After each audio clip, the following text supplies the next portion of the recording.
All right, well, welcome back to Exhaust Sports Auto. My name is Kevin, and we are here to check out the 2015 Audi A8L with the 4-liter V8, of course. So who do we have to thank for this little opportunity? Well, it is none other than European Performance in Cary, Raleigh, North Carolina. So if you're interested in this particular vehicle, well, they are a European / Porsche dealership kind of, where they kind of specialize in servicing these vehicles and all that good stuff. So if you want to take advantage of this vehicle with a warranty, you may do so. It's a 2015, about 30 G's now, and it's about 60,000 miles. So let's see what this bad boy can do, shall we? Spoiler alert, I'm quite a huge fan of Audis, actually. I really like them. I've driven plenty of them, actually. Audi A7 and S7, S4, A5, things of this nature, and I absolutely loved each and every one of them. So we're going to see what the Flagship has to offer, because I've never driven one of these before. But first of all, with all big bodies, let's talk about the looks, of course. Now, this thing, right? It's actually the most understated, large flagship luxury car that I can possibly think of. Even the Lexus cars, they have far more flair than some of the other vehicles in the class. Obviously the big body Benzes and all that good stuff, right? So let's just get this out there.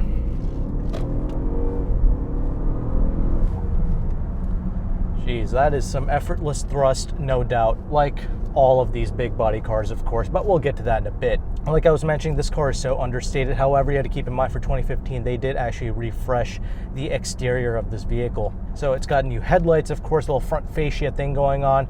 Rear taillights were also revised as well. So I like it. It's a nice, clean, subtle look. So because of that, they're pretty damn timeless, actually. You can get like a 2012 or 2015 Audi, and you could pull up, you'll look like you're in a 2020, basically, because they all kind of look the same. They don't really change it too much. So I do like that, unlike the Benzes and the Lexus, where they just drastically change the cars. This is more so understated changes, so I do appreciate that. So you can buy this 2015 and look like a pimp.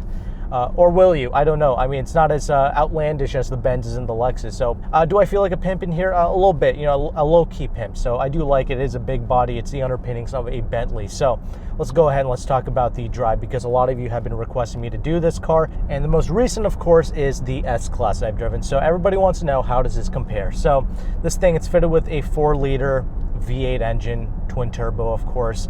And the thrust is sensational. It will push you back.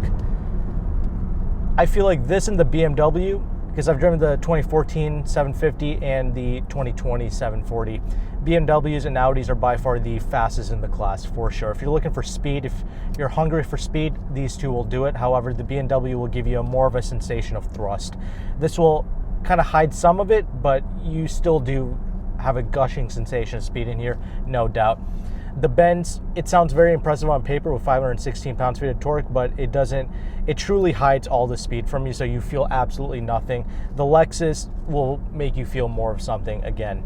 But this thing with 435 horsepower and about 444 pounds-feet of torque, it is sensational thrust for sure. I have been noticing that I need to get on the brakes a little bit more. There's a lot more brake travel required to give you the stopping force necessary. So that might deter you from some of the confidence, but the stopping power is there. You just need to get in on it a little bit. You just got to get used to the brake travel in this thing.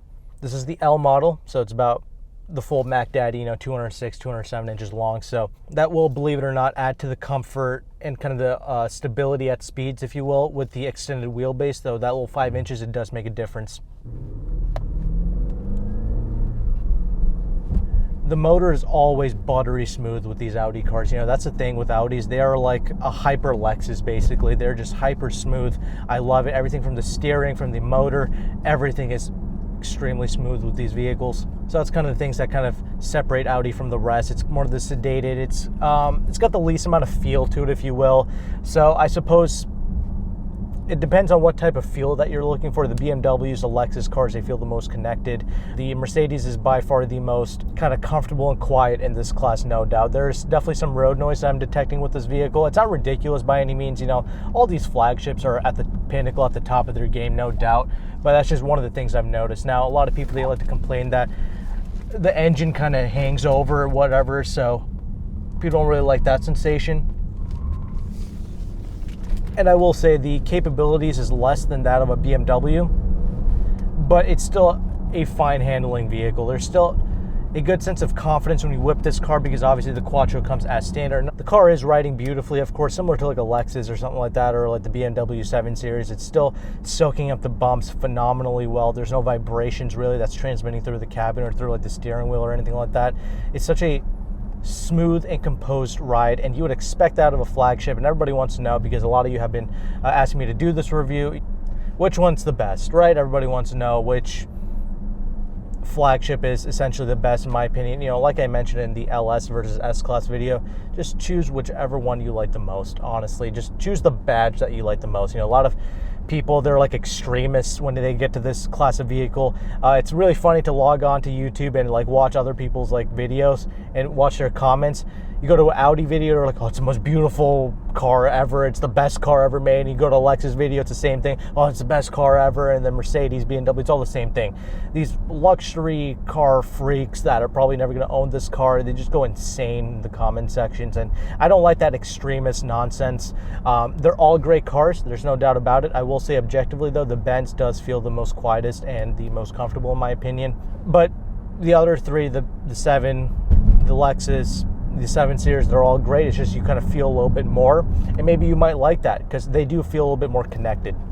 This Audi feels more so in line with the Lexus LS, like the 460s and stuff like that. I feel some road noise. I feel certain bumps here and there, but not too bad.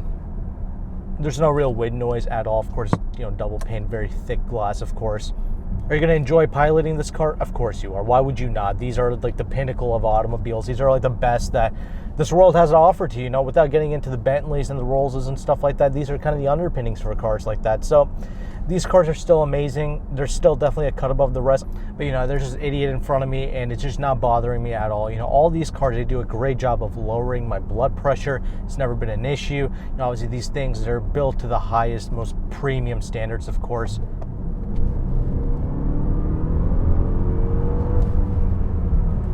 And dude, this thrust is just absolutely sensational, man. It will totally get away from you. I feel like this and the Benz definitely hide the speed and the velocity far more from you from any of the other vehicles. The BMW and the Lexus, you will feel it. Still got a great handling feel to it, no doubt. Just got to get in on those brakes and you're good to go. Everything's got an instantaneous feel to it. There's very minimal lag with this thing. You know, the 8-speed reacts beautifully. The turbos, not too much nonsense. BMW and Audi, they do a good job of mitigating the turbo lag, so that's good. But obviously, like I was saying, these cars are built to the maximum quality standards. I've seen the factory videos for this, how these vehicles are made, and they do a phenomenal job. The attention to detail, it's not like some of these domestic cars. I mean, no offense. I'm just saying there's just the attention, the craftsmanship. Obviously, there's a lot of aluminum being used with these cars. Throughout the body, throughout the suspension, that also aids it in its capabilities and the refinement of these cars. Okay, so we have established that it is a high quality product that is worth every single dime of it, because it's 100 grand when it was new. Now it's yours for about 30 G's. Drives great, rides beautiful, built to a high caliber. So a lot of great things going on here, and I think the interior is about to prove more of that, because the interior segment, okay, let's get into it. I absolutely love the interiors of Audis. They are clean, they are solid, they age like some of the best, actually. Like, this vehicle is bank vault solid. It will remain that way for 100K plus miles, because that's just been my experience with these high mileage Audis. And this thing with only 60K miles, it's just aged flawlessly. So I love that. The style, the wood trimmings, it's just so classy. This is like kind of the perfect generation of Audi, because I see the new Audi A8s and the new Porsches and stuff like that. I see what they're doing. It's just two big screens. That's the interior, and that's a bit unfortunate. There's not really so much of an interior going on with these newer vehicles. It's just this right here. This is kind of the last of that whole generation. You know, nice wood panels here, nice solid brick of wood. The tactility of the buttons, the haptic feedback is sensational. I love just the buttons, not just in the Flagship A8, but also in vehicles of the A4, A5, things of that nature. They do a bang-on job with just the quality sensation of the buttons, and it's that attention to detail that kind of sets these vehicles apart and why they age so well. You know what I'm saying? You just get a warranty. You can enjoy something like this without any headaches, nothing like that. So I like the Audi MMI thing that we have going on here. I like the tactility and the little knob here when you go through it. Just the nice clicky nature of all the buttons. It is sensational. So I love that. And the infotainment is actually pretty easy to use. It's not a huge screen, nor does it need to be. It's got navigation. It's actually fitted with this Bose audio system. It's not the Bang & Olufsen or whatever, but even this Bose sounds phenomenal. Love the way that this thing sounds. The center gauge cluster, it's not too flashy, it's not too ridiculous. It just shows you the information you need. Nice little helper screen in the middle. This is kind of where Kia Hyundai got their inspiration from. This nice crispy center gauge cluster screen that just shows you the information you need. It's easy to use, no problem. Now, other things to appreciate here, you know, this grayish white interior, love it. It has aged flawlessly. There's not a wrinkle on these seats. Even on the driver's seat here, it's great. Step in height is perfect. You just kind of, you know, slide your tush in here. I love that. It's got this nice diamond stitch pattern going on here with the seats. Fantastic, nice cushiony feel to it. Kind of keeps you in place, yet you can do hella miles in here, not even remotely an issue. I've always liked the Audi steering wheels. It's just got this nice bulbous look to it in the middle here. It's great. Obviously the steering feel is great. Got these little plastic paddles, which you don't really need it because you just put it in automatic. It does its thing. It's flawless. It's perfect. I have no issues with it. So you whip this thing around. It feels great in the hands. Feels solid. Just one little blemish on the steering wheel here. I'll probably buff out. Not a big deal. But yeah, I do like all the little materials that they use here. Everything is understated, but of quality. You know, the leathers, everything is more so on the solid side, which is probably why they age so well. I like this headlining material, this kind of material on the side door panel here, this kind of Alcantara-ish thing going on. Really like that. Automatic headlights, of course. You do have this use of piano black plastic, but it's not too much. So I don't really mind it too much here. Again, nice little wood panels and stuff like that. These doors have a nice quality sensation to it. There's like a solidness and a tightness that I think is superior to maybe BMW and even Mercedes actually. And that's kind of where this shines and why it ages so well. And because it has that German solidity, I'd probably even say it's superior to Lexus. It's just a nice, tight bank vault feel. Not saying that the other cars aren't. It's just this one. It's just a different level of attention to detail that I really like.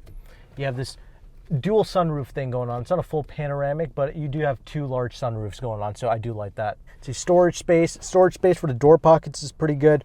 The center armrest though is rather useless. I have no idea why that is. Audis always have like the least amount of space inside in the center armrest, but the glove box is actually a pretty good size. You can definitely fit a few things in there. You got buttons, you got cameras, you got heated, cooled seats, you got the climate control, which is connected to the screen, but also has its own little separation in the for itself. Has a little second screen right here for the climate control, so I do like that.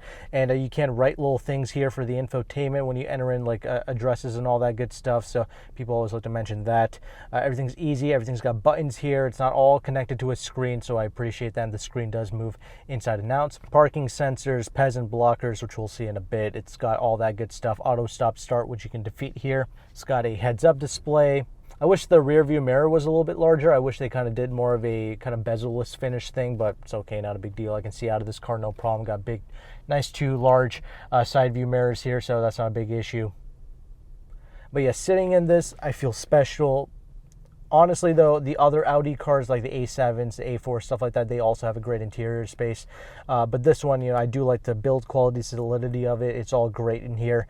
Car is on right now, you wouldn't even feel it because of how smooth the engine is. But anyway, let's talk about more pressing matters like the rear seats, because this is the L model. It doesn't have the insane executive package or anything like that, but it's got nice little things going on, so let's talk about it. So I got plenty of space. It's not even remotely an issue. The same quality of seats still continue with the diamond treaded and all that good stuff. It's still aged flawlessly essentially, so it'll pass for a new car is what I'm trying to say. There's just a few little blemishes here and there. That's about it. Otherwise, this is aged amazingly well. Now you put the little center thing down, and you do have heated seats back there. You have your own little climate control that you can play with. Nice big brick of wood in the middle, of course. You can play with all the little sunshades. It's all electronically controlled. I love that. There's nothing manual going on in the rear seats. So you put everything up like with the window switches on the side. Love it. It's so intuitive. It's so easy to use. You have a nice big sunshade in the rear as well. Love it. It does a great job, man. So yes, you can fit back there. That's not remotely an issue. You can be a big boy, big girl, and have plenty of space to just spread out back there. Enjoy all those peasant blockers and the comfort of your heated seats and the climate control, no problem. Now you go to the kind of rear trunk space. Trunk is absolutely phenomenal, huge like it is in all the flagship luxury cars, and there's even a spare tire back there, so I absolutely love that. So there you go. That's kind of a brief look at the Audi A8L. So this is kind of what you were expecting to see. This is kind of the final iteration of all the flagship luxury cars. So what do you think? Which is your favorite? Let me know in the comments section. Honestly, they're all great cars. They all have their attributes. They all have their unique qualities that separate them. Another thing, I just spoke to the owner actually, and the brakes were absolutely replaced with this vehicle. $2,000 were spent putting on OEM brake rotors and pads and all that good stuff. It's just kind of been sitting here, so I guess there's some rust kind of built up on it, so I just had to go through brake. I did notice the braking get noticeably better overall, so it's not a big deal. But I mean, even with the brakes, I mean, you just kind of get in on it a little bit, and the stopping power is sensational. So really, I don't have too many complaints. Sure, it's got a little bit more road noise than a Mercedes S-Class, but honestly, this could be more fun to drive because there's far more adrenaline rush with the pure speed that this car has to offer. So I like the speed that this thing has to provide. It even gets 18 city, 30 on the highway. I mean, obviously you drive like an animal, it's not going to get as good of gas mileage, but I'm just saying this is better than you would expect. So it makes for a phenomenal daily driver. I had got no real complaints. Interior is great. So let me know what you think. If you're an owner, definitely let me know your thoughts. And with that, that'll pretty much do it. If you're interested in purchasing this vehicle, please do contact European Performance. You can purchase an aftermarket warranty and enjoy this for a very long time. So thank you, take care, and goodbye.